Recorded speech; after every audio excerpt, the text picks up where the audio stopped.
Hey guys, it's Miss Ward. I hope your first day of Learn From Home is going well. I wanted to take a minute because I've heard a couple of you guys, or maybe more than a couple, are a little frustrated with the Learn From Home because it is such a new process and you're definitely at home trying to do your work, but you're running into a few problems. So first thing that I wanted to address was the work. There's a worksheet that looks like this. Okay, in this worksheet, a lot of folks are attempting to edit onto the document. And while that is possible to do, and if you know how to do that, by all means, go ahead. You're welcome to submit it to me that way electronically. It requires a lot more work, and honestly, you are going to run into more than 30 minutes of work time if you are trying to do that. I have no issue if you want me to upload a video showing you how to edit on the document, but know that it is going to create a lot of additional work for you trying to do it all electronically in that way. So I'm going to give you two suggestions. The first suggestion is if you have a printer, you can print this out at home, fill it in, photograph, and submit as I showed you guys on the previous help video. The second way, which is going to be the option that a lot of you are going to choose, is that you can just use your notebook or loose leaf paper, and you know, you were supposed to have notes that went before this, so there should have been a video of me telling you a little bit about the nervous system, where you just record the information down. You can just write out the definitions for those 3 words that I specified: the neurons, the neurotransmitters, and synapses. You can just record those onto your paper and then answer these 2 questions at the bottom. Okay, so that's really the 2 different ways that I'm going to suggest, is either print and complete, okay, or write on notebook paper. Those are going to cause or create the path of least resistance for you, because some of you trying to edit on the document, while that is an awesome skill to have and know, it's certainly not required. All right, so I've talked more than I wanted to just about the how to do this. I want to talk a little bit about what you're actually seeing here, because I've also heard a couple of people a little confused by these 2 questions.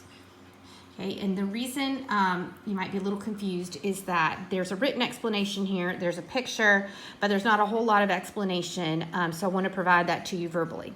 So if you looked yesterday, I had you guys sketch on the Your Brain at Work. I had you sketch a neuron.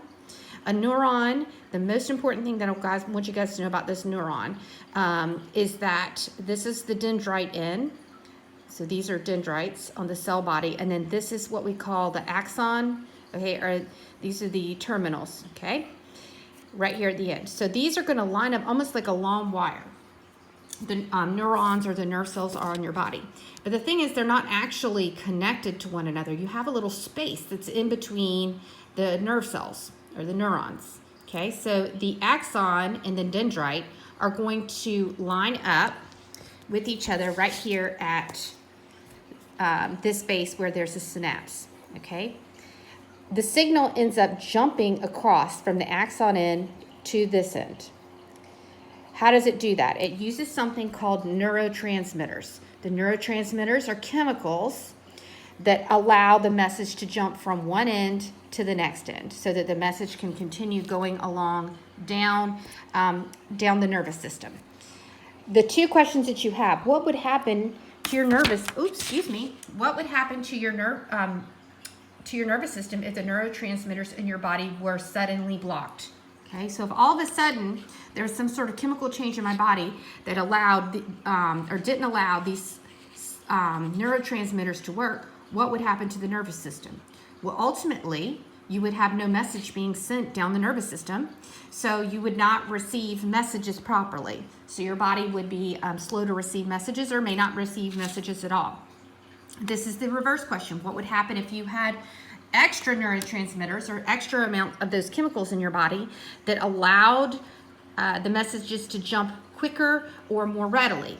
And that's going to cause a lot of confusion for your nervous system as well, because it's going to be moving too fast really for your brain to process everything that's happening. It's going to cause false messages. There's going to be a lot of issues if you don't have enough neurotransmitters or too many.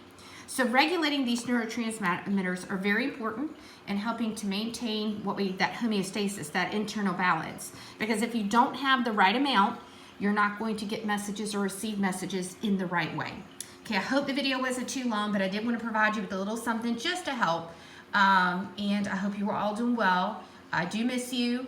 And I hope you guys got a little bit of extra sleep in this morning.